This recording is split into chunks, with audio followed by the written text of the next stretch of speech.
End today's video. I will walk you through how to use Texture Big in Krita. To use Texture Big, select the brush tool by pressing B on your keyboard. Then open the Brush Presets docker, usually located on the right side of the Krita interface. In the search box, type Texture Big. Once the Texture Big brush preset appears, click it to select the brush. Next, adjust the brush size from the top toolbar. Increase the size value for a larger texture area, or decrease the size value for smaller and more detailed texture effects.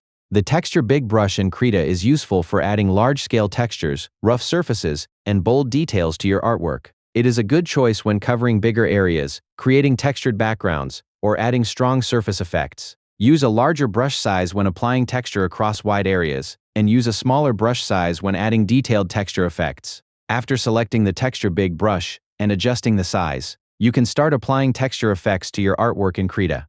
And that's how to use Texture Big in Krita. Thank you for watching the video.